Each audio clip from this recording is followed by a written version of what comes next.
Hi everyone, it's Chum again. Um, let's talk about stocks this time.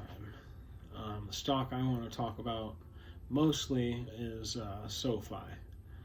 It's a great stock. Um, I'm learning a lot about the stock market. Oh, and another quick note, um, I'm going to stop saying so much. I just said it. I will get better at this video stuff. Um, I see. I just did it again. I will download, what is it, editor, I think it's called, video editor. Um, I'm going to start doing that. But yeah, I want to talk about SoFi and what was the other one I was going to talk about? I think it was maybe just in general, maybe just, oil and gold and stuff like that.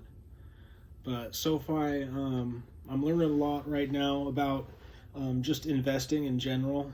Um, Knowing where to put it and all that stuff. It really messed with me when I first started it. I got the wrong account apparently, and there's one account that I had that you could only put $7,000 in, and I'm like, how do you put more in?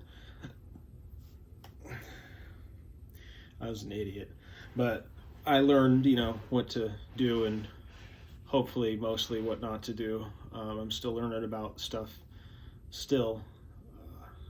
There's things called options and options trading. I am learning about that a lot right now. I don't know if I have the confidence to do anything like that until I have a lot more, capital and investments out there. And plus, you have to have a certain number of shares that you want to have before you want to even start that. So yeah, um,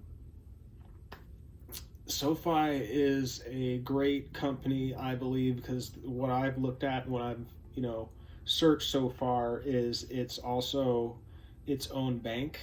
Um,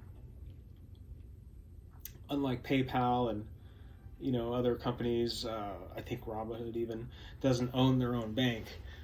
They're always, I think I can't know the word for it, maybe it's subsidized or managed by another bigger company, like, some other company, banks, like big banks, like, Chase, JP Morgan, stuff like that. But yeah, SoFi, they have their own bank. They're getting into crypto trading, and they're into trading, and I think they're into trading.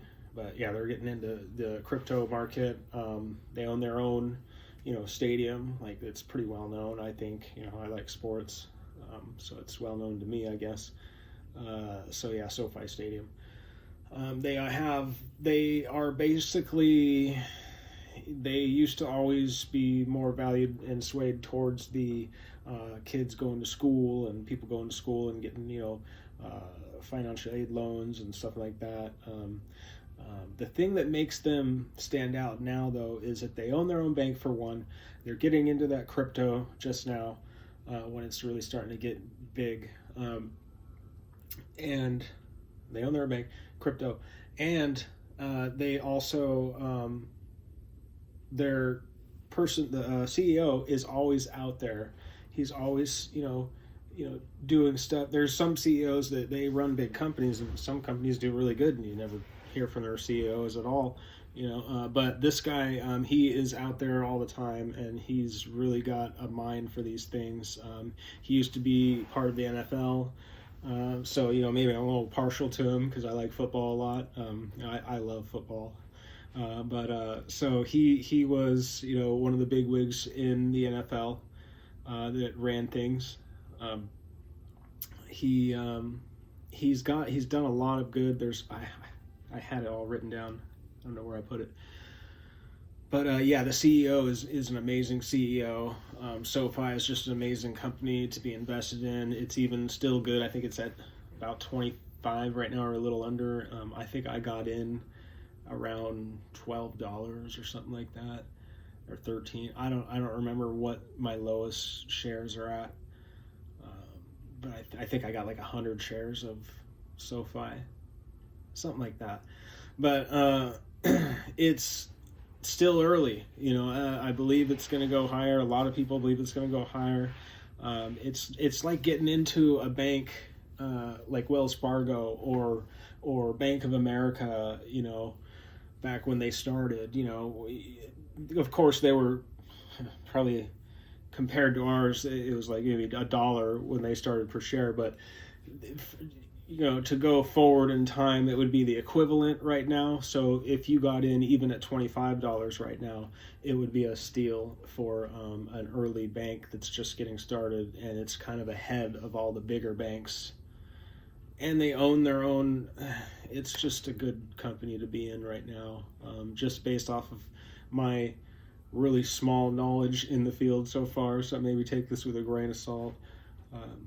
I have wisdom, I guess, from age, but not really when it comes to like stock market. Okay, I gotta let you know that I am not any means a expert at all. I know people pretty well though, so I'm good at judging people, and even though that's kind of a stupid thing to bet on. But I believe in this CEO quite a bit and this company quite a bit. And when you buy into this stock, you buy into the company. So don't ever buy anything that you wouldn't want, for yourself, in real life. So I don't even have a SOFI account yet. I know I downloaded the app or something like that. Maybe I'll trade some crypto or something next year or something, or soon, or I don't know when I'm going to do that. I'm in the early stages, like I said. But another stock, while I mentioned crypto, another stock to really get into would be the Ethereum ETFs, ETH, the iShares holding, and Ethereum, ETHE. Also, one of the big ones and if you get into this one, BitMiner, ticker BMNR, great one. Tom Lee, another guy I have a lot of faith in, really huge guy in the stock market, knows his stuff. He's also part of another ETF called Granny Shot, which is it's really good. It's kind of like his own Mag 7.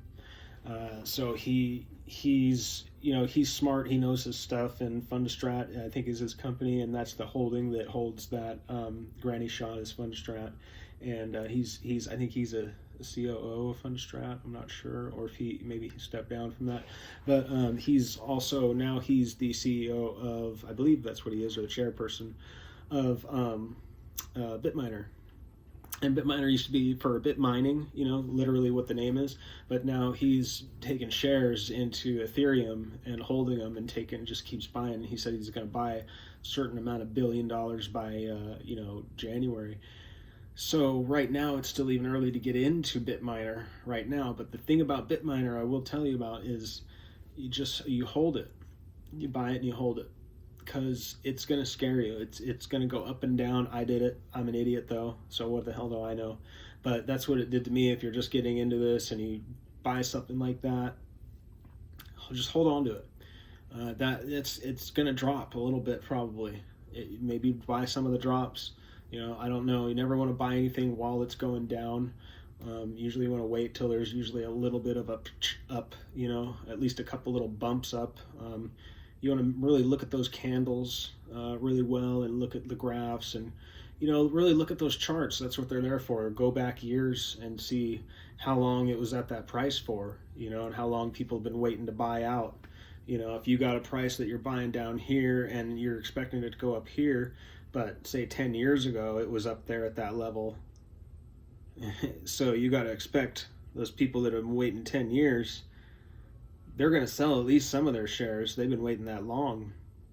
As soon as it goes above that, so you got to expect those dips. And when you look at something, don't just buy it and look at the last month or the last day even. Always do your due diligence and go through everything and look through it. Look up news reports about it. click on the little link at the bottom of it that says what the company is in the highlighted section. Click on that son of a gun and read about the whole company. Take your time. If you have to go do something, come back to it. Do it though. Definitely do it, because it's going to be worth it. You don't want to, it's like throwing your money away if you don't read about it, basically, in my opinion. If you don't look at the charts, if you don't look at all that stuff, some of the charts are going to trick you up a little bit and throw you around. But especially with the Ethereum and those coins right now, is people like to kind of ride these highlights in the news and go, oh my God, I just made $10 on each share. Oh my gosh, I'm just gonna sell it right away. And they don't think about that, a month is super long for them, and it's crazy that people think that way when they want to go into the stock market, that 1 month is a crazy amount of time to be waiting. It's not about the short game, it's about the long game. That's another thing I'm learning, is there is a short game to play, but unless you're a player, you can't play. Okay? And the only way you can be a player is if you know that you can have all the money you want and try to play that game, and you won't be able to play it. So, and what I'm talking to is basically options trading and hedging and stuff like that.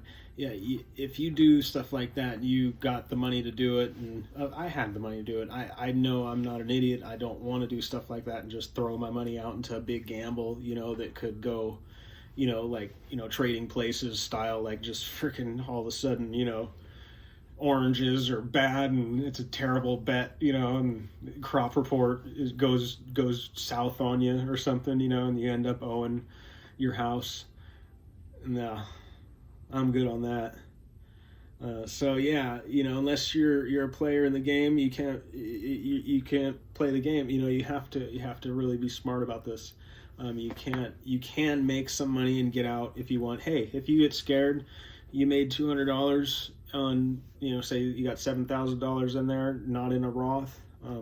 I will say ahead of time, if you do get a Roth IRA brokerage account, they're great. But if you try to cash out on those before you're 59 and a half years old, doesn't matter what your age you are right now, but you can't cash those out without tax, without fees and penalties until you're 59 and a half. So get a self-directed brokerage account that's not a Roth IRA, that's just a regular, and a taxable one or a non-taxable one. Get those ones, and if you get scared, hey, take it out. You just know, make sure you remember, because the IRS will. You won't really have to do that, but excuse me, they will 1099 you if you'll owe some money on taxes if you get scared and you take some of it out. From what I know, I don't think you pay taxes unless you sell shares, or you take a loss. So okay, so say you get $300 that you got scared and you took out, and you got $300 out, and then say you get back in and you get scared again because you just lost your money and you lost $100. So that's $100 off the $300 that you took out. Basically, it's not $100 off. It's a percentage that you're going to get to write that off of on your taxes later. I'm no tax expert. I don't want to give tax information, but this is just the idea of what I'm getting, that if you are taking gains and you take losses, you can claim your losses because they're going to, want dollars out of your gains. So I don't want to give tax information, but I will just warn everyone that maybe jumps into it and that don't read the writing, and just want to jump into these accounts and then all get scared and then jump back out. It will tell you if you're doing that, not to do that and stuff. And I think if you try to do that with the Roth IRA, it'll make you call a number. So it does. There's like safeguards up to not do stupid, crap. So anyway, enough about that. Ethereum is going up. I think it's 44 400 right now. Where did I put that? I don't know where I put my phone, but it's like in the 4,000s right now, and a month ago I think it was like 3,000, around there. So that'll give you an idea of how fast that one's going up. I mean, Bitcoin right now is it took a little slight dip. So I mean, if you have the money, man, you can get into Bitcoin. Get into Bitcoin. I mean, you can get into Bitcoin at any. You could take micro shares of Bitcoin. You don't have to have $118,000, or what is it at 100 and I don't know. I can't remember what the last number is, but it's up there. Bitcoin's way up there. It's probably going to hit 1 million, by next year, I think, or next couple of years, 2027, 28, something like that. Yeah, it's probably going to hit 1 million per share. They say by, January or something. I'm like, yeah, bullshit. But, hey, it could. What do I know? Those are experts talking, or some of them are experts talking. Some of them are just people, that are on YouTube that I'm learning off of. So, I can't really knock any of those people. I'm brand new at this. So, but yeah, I'm not into any, Bitcoin shares, but I am in Ethereum. ETHE is the ticker symbol that I'm in, and it's an ETF, which the ETFs will pay you dividends. Okay, so you're not just got your shares sitting in there. You could let them sit. That's why I like to play the long game, because you're going to have those things that'll pay you. Even though I got them going back in as soon as they pay me dividends, whenever they pay their dividend, once a month, once a week, once a year, twice a year, however many they pay their dividends. When I got mine, I got it set to where it'll redistribute it back into those shares and just buy more shares with the dividends that I made, compounding them, and I kind of buy a little bit of shares in between, sometimes a lot of shares, and I gotta kind of chill out. But yeah, do dollar cost averaging in between those cycles, and of the dividends especially, and buy low, don't sell, on those ETFs. I mean, unless you really need to free up some money, that's kind of what it is there for. It's better than a savings account. In the long run, you're gonna get more out of your money. If you have a regular savings account, chances are you're getting about 0.01% of your return of your money sitting in there. So in 10 years, you ain't gonna have crap really. You got $10,000, you have it sitting there for 10 years, you're gonna have maybe $1,000 more. In 10 years, if you do this dollar cost averaging thing and you got, $1,000 in there that you start out with, and you just keep doing this cycle for that 10 years, $1,000 every year, and you just dollar cost average in between with maybe, whatever you can, you're going to have way more than $10,000 at the $11,000. You're going to have way more than $11,000 at the end, just by using that, dollar cost averaging, because putting a lump sum in, that's good. Yeah, of course, maybe in a money market or something, but you can get high yield savings accounts that kind of help you out and do that. You have to usually have around over 25,000 in those. Yeah, they're good. They're good. There's other banks that'll give you better deals too. So look around at different banks before you go to a bank. Credit unions, a lot of times, they'll give you a better rate on that. Credit unions, like Golden One, for instance. I don't think Schools is around anymore, but Golden One is a credit union. Washington Mutual, I'm not sure if they're around anymore. They would give you a pretty good rate. Yeah, always shop around before you do anything with money. You want to be smart about it. You don't want to just, if you're one of those guys that just likes to roll the dice on everything, hey, more power to you. I like to be extreme. I like to do really crazy stuff, and stuff I've never got to do because I was too fat to do it. I'll go on marathons and rock climb. Never done that, until just recently, and was really good at it actually. It's not for me. But skiing and stuff. I did skiing when I was younger, but I'm still really good at that. Just anything really, I like to be a little extreme, but the only thing I'm not extreme about is jumping into the stock market with, like going base jumping in the stock market. I'm gonna slowly rappel down in the stock market and see where I end up, and hopefully, I get down pretty safely and we could go back up that rock and master it. Because yeah, I'm excited about stocks. I'm excited about the market right now. There's a really big dip right now.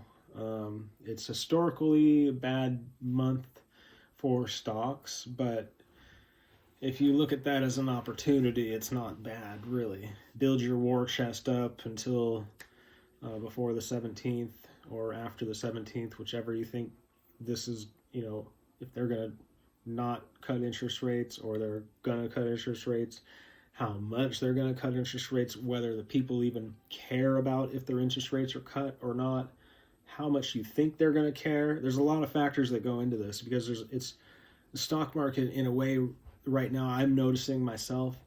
Maybe it's always been this way, but it's emotional and it's hypey. And sometimes they'll hear some CEO, big, that gets a little political, talk about something, and it just itch people the wrong way, and then their stock just goes kapow. But also at the same time, you know what I mean? It's almost like they manipulate it in a way because maybe they plan that, maybe they want some lose a little bit of money so people like us could buy some of their shares at a cheap price. It's dumb strategy, but that's not why they're doing it. But it gives you an opportunity, like I'm saying. Some stupid ass, CEO says something stupid, he gets stupid prizes, and we get to benefit from those stupid prizes that he doesn't really get to, or she. So I mean, you probably know who the hell I was talking about. But anyway, he's a good guy. Does a lot of tech for the tech industry. Really look up to the dude. I could see, he's just, you get two people together that are kind of like kings, You get two kings together, and you can't really talk crap about each other too much in front of each other, even around each other. You guys got to give each other respect as almost equals, and they both don't like that. They both have to be a little bit above, or feel a little bit above, or know that they're a little smarter than and each won't like that, so they're not going to get along. Is inevitable. It's not like they're not friends. It's just like, the media even called it before it even happened. So anyway, let's not talk about that stupid crap. So stocks, get into it. If you're not in it, the best time to get into stocks is yesterday, and the second best time is today. Do it. Just do it. You really want to get in there. Get all up in there. Diversify. REITs might even be a good thing. That's a real estate market. Get into some of those. But ETFs, if you want to play it really safe, get into some ETFs. Read the newspaper, not the newspapers. Look, that's how old I am. Read, stock information. Really do your due diligence, man, and it'll start paying you out, and you'll have those green days, And I wonder if that's why Green Day came up with that dang name, because man, they couldn't have. They're punk rockers, right? They weren't in the freaking stock market. But you'll have green days, and you will love it. You'll be like, oh man, I'm such a genius. Oh. And then you'll have those red days. You'll go, oh, I'm an idiot. Oh, I'm a freaking idiot. And some of those days suck. But then you also, the only thing that holds those days, any like peace of mind for yourself, is that those are also opportunities that you could buy. More shares maybe, or, sit there and throw your phone across the room and like go out and do some push-ups or something, and kick a tree. Red days are red days. They're gonna come. They're always gonna come. You can't not expect red days. They will hit you sometime at some point. You just have to diversify to where maybe your shares are red, but your portfolio is still green. So, That's so far I've done that. I haven't had a red portfolio. I've had red shares. Of course, I've sold. I've gotten out of it. I act like I haven't sold, but I've gotten out of it. But I'm in it for the most part. You know, most of the shares that I bought at the beginning, I'm still there. So, all right, video is almost too long. See ya. Hopefully, someone watches this. If you make it through the whole end, I really appreciate it. And I'll let you say bye to my doggy. Come here. Say goodbye bye. Oh, she hears a bird. Is that a bird? Oh, she wants to get that bird. Uh-oh. All right. Bye-bye, guys. Peace.